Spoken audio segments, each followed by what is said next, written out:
Hi, I'm Dan Bernowski, founder and CEO of Cortado Group. One execution change that's created measurable traction has been, first and foremost, the ability to measure to begin with. Often, what happens is a company will start off with this amazing strategy. They'll put it on paper, circulate it to the group, get a ton of buy in, get the organization excited about it. And when you go to implement, someone realizes, wow, we have no way to track whether or not we are actually achieving the strategy. Are we executing the strategy? And believe it or not, that happens with a great RevOps platform. It's like the Fitbit of an organization. If it's not there, you can't measure. And if you can't measure, you can't change. And if you can't change, you can't really properly execute. So, another area for execution where a company is successful or not successful is the quality of the leader. This is very important. You've heard it said in venture capital or anyone investing. You're investing in the horse, which is the idea, the company, the structure, the product, and the jockey. The jockey is the leader. He's the inventor, the founder. He or she is the inventor, the founder. So when you think about execution, it's also about that leader. And one of the things that you have to consider is the cost of inaction after a company has been purchased by a private equity firm. You have a choice very, very quickly early on, even before the purchase has happened, due diligence. Are you going to continue to move forward with the founder or not? That's a pivotal discussion. And part of that decision is to assess whether or not this individual can execute the growth plan, which is going to be very, very different than the plan that got them there to begin with. And so when you think of it within that context, there's a huge decision to be made. And there's a good bit of research behind this. NBER had a recent study in 2025 that talked about when is the optimal time to make a change to the CEO. It needs to happen either right away within the first year of the purchase or somewhere down the road at the end. But the key is right away. So either you stick with your original founder or you make the change. And that actually translates to 1x multiple on invested capital if you don't do that immediately. So that is a very, very vivid example of the cost of inaction. My operational definition of traction, specifically traction beats theory. So first of all, what is traction? What do I mean by traction? A great analogy is think about a Formula One car. And the theory is what goes into the car. There's going to be a lot of theory around how this car has to behave and perform as it goes 150, 200 miles an hour around the track, takes the corners, etc. That's all theory. And you model that out in the computer, the onboard computer, the training, all the things that go into it.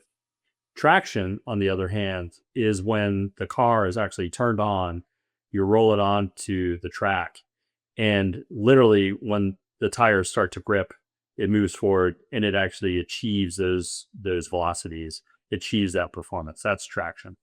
So I think about the relationship between those two, that the traction is literally where the rubber meets the road.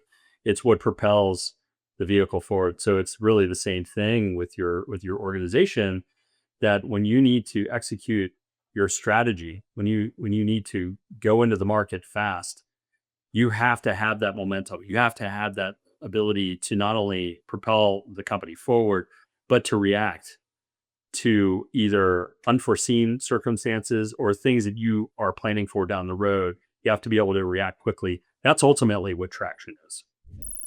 Here's a common challenge that many leaders and private equity owners face when it comes to strategy versus execution.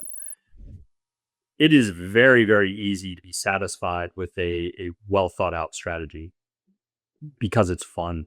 It is a lot more enjoyable, fulfilling for many leaders to devise and create a winning strategy. That's where the innovation comes in. It's when you're on your walks and you can daydream about what the possibilities are of the future. That's fun. And it also, in a lot of ways, checks the box. When you're in front of the board for the first time, you can get people very excited about the vision of this future strategy. Execution, on the other hand, is not so fun. That's where you're in the battlefield, so to speak. It's the rolling up the sleeves. You're fully dependent upon the front line to actually execute the plan. And there are a lot of pitfalls and a lot of challenges with getting that to execute. I'll give you a great example. If you need to execute strategy on the frontline sales team and their incentive package is not aligned with your strategy, good luck getting them to execute it. And now you have to really think about what's broken, what's wrong with that incentive plan, or something else that's preventing true execution of that strategy. That takes a lot of grit, a lot of thought, a lot of care and handling of the human side of the strategic execution. And that's tough and oftentimes not fun. And that's why it's often overlooked. Buzzwords. If the team is using words like synergy and acronyms and things that are completely unrelatable to the field, that's the earliest signal that they're talking strategy. They're too wrapped up in strategy, not talking about execution. It sounds so simple, but ultimately, if you can't communicate your strategy in real terms, down to earth terms to everyone in the organization, you're already losing the battle. When our team typically will diagnose a problem, and the problem specifically around strategy to execution, and how does that translate? Well, the first of all, you have to know where the problem is, and the first place you're going to look is the data. So to understand things like average sales price, sales cycle length, win rate, what are your margins like, churn rate, there's probably about a dozen different metrics that you're going to want to look at. Those are going to be telltale signs of where potential problems are, because you don't want to search the entire organization and budget and team for the problem. It's way easier for you to hone in on a specific area.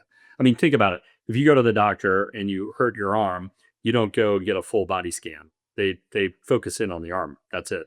Ultimately, you want to get there first. So look at the metrics first, and then that's going to lead you to where the potential root causes are. And those root causes could be numerous. And now what you're going to do next is you're going to set aside time to actually disprove or prove the hypotheses around each one of those root causes. What it all comes down to is making sure that you've got quantifiable proof of where the issue is, and that will lead you down the right path to understand, is the problem somewhere in the budget? So the money, is there a problem with the time allocation, or is there a problem with the talent? And the only way you can realize that is through the data, and that'll tell you the story. The operational cadence that we use borrows a little bit from EOS, Entrepreneurial Operating System, with a caveat. Starting from the top, we have an annual plan. However, it's not static for the year. The market is moving way too fast for you to say, I've got a 12-month, 24-month plan. It'll be stale really quick. So you want to revisit that quarterly, if not twice a year. The next level is the quarterly business review. Of course, we're, as executive leaders, you're touching base every quarter, diving very, very deep into the health of that strategy, the allocation of people, time, money, all those things. You're going to want to look at it there. But more importantly, for it to be properly executed, is you have to look at it on a weekly basis. So both your communication as leadership team to your organization through all hands calls, whatever vehicle that might be. You need to make sure that there's constant communication and transparency. That combined with your leadership team.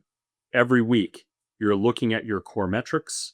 Every week, you're also looking at what is the major problem, the one thing that's holding you back that week.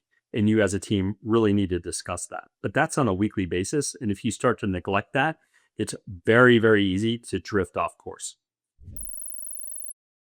To accomplish that, the weekly cadence, the monthly, the quarterly, the annual cadence requires not just the executive team, but to execute properly, it requires the entire strength of the organization. So the artifact or tool, really tools that you need to use in order to keep that forward momentum are really twofold. And one is first about clarity of expectations. So maybe that is a job description. It is a set of objectives or big rocks that you define all the way down to the employee. Whatever it is, you need to have clarity of direction and expectation setting. So that's number one. Number two, there's going to be measurement and incentive around the achievement of that clarity.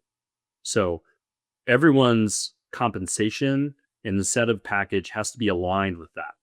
So imagine if I have an objective or a big rock that I need to achieve, then I would want to be rewarded as an employee based upon my ability to not only achieve it and achieve that expectation, but in best case scenario, exceed that expectation.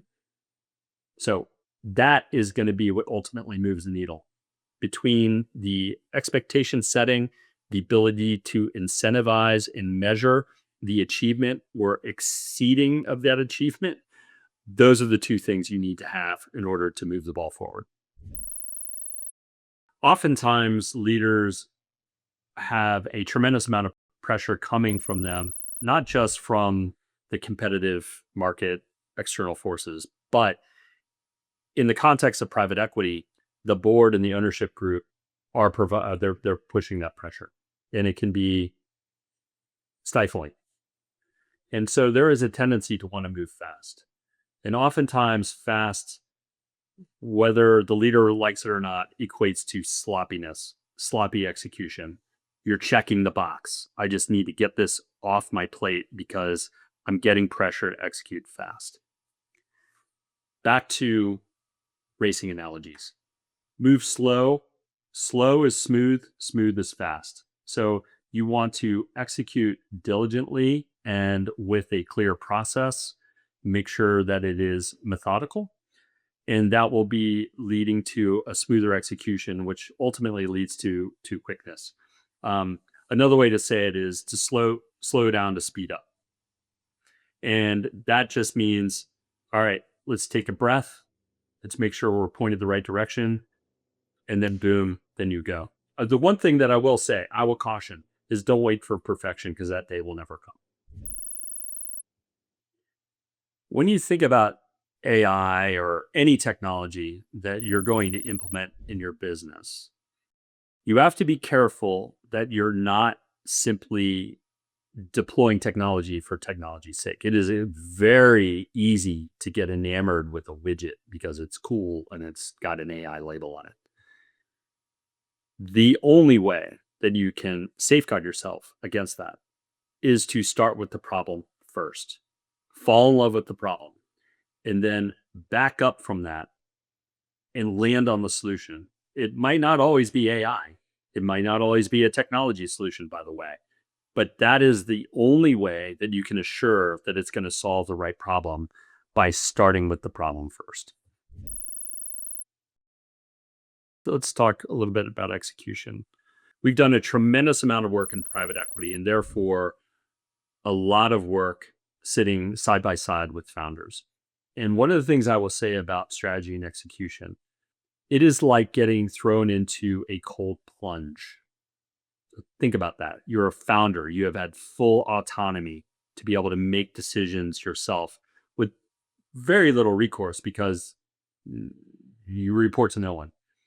Overnight, that reality has changed and you are in shock because what worked sometimes quite literally the night before will not work the next day. The expectations are different. The growth trajectory is exponentially harder. The team might not be up for the task, and now you're faced with an org challenge. There is a lot of change that comes after an acquisition. Back to the analogy, it's like getting thrown into a cold plunge. What's going to happen first is this moment of freezing and a little bit of shock and wondering why I did it. But the sooner you can acclimate to the new reality, and maybe in some cases adjust the strategy, the quicker you can get toward executing a plan that's going to make a lot more sense in this new reality.